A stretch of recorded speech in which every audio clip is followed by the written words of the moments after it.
So Leila, you were talking about your experience and what you've seen really work and what doesn't work, and you've been doing this how long?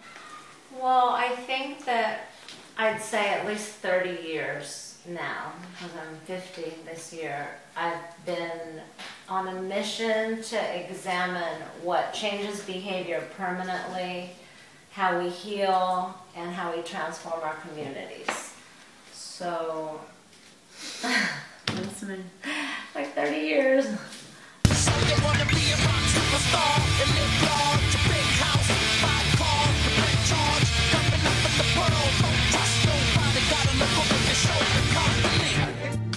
The Microphone Sessions is the workshop, an opportunity, a platform. Did you start in LA 50 years ago? Was it the first? I started, I mean, I could even go further back. I would say that I was a young person that lacked identity, sense of self-worth, which is where everything starts. The father figure, after I turned 15, or in that age bracket where I really needed somebody to keep me in line.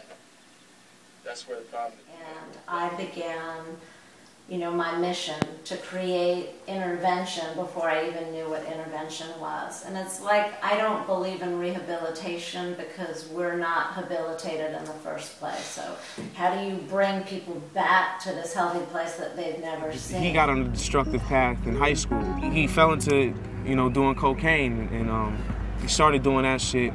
I couldn't respect that. I sold the shit, So what happens is, my brother snapped somewhere down the line, and off cocaine, he committed suicide. So I just start from the place that we're all screwed up, whether poverty or privilege.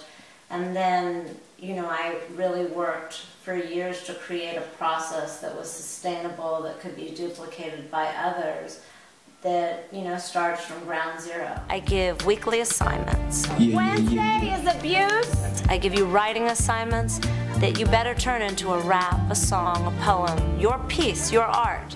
You can't come into a community without utilizing the leadership of that community. What I come to realize is that the hip-hop community has such a powerful impact on the youth today.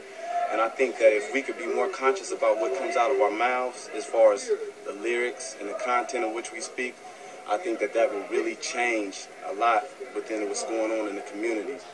This is Lonnie. You're going to be meeting him. I don't know when, but hopefully soon. Lonnie, this is Marushka. Hello, it's nice to meet you electronically.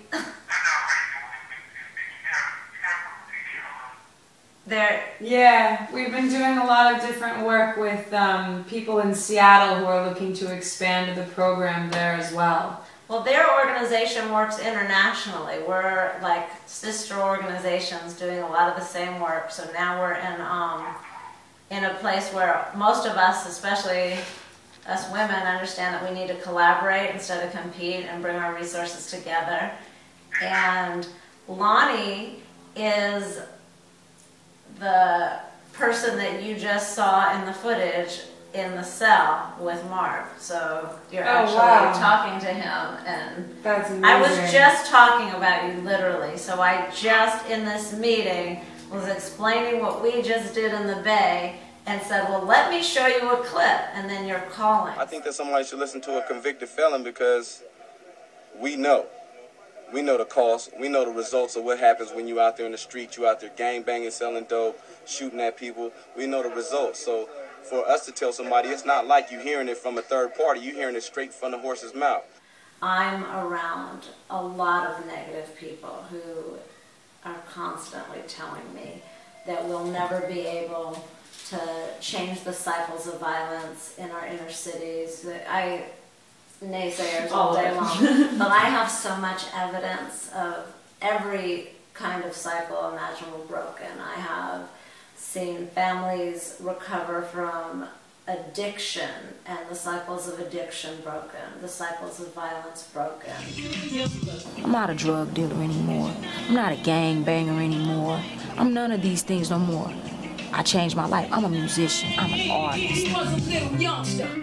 If one child in this room walks away feeling like there's somewhere to go, something worth living for, that there's a sense of purpose, in their life we've accomplished something.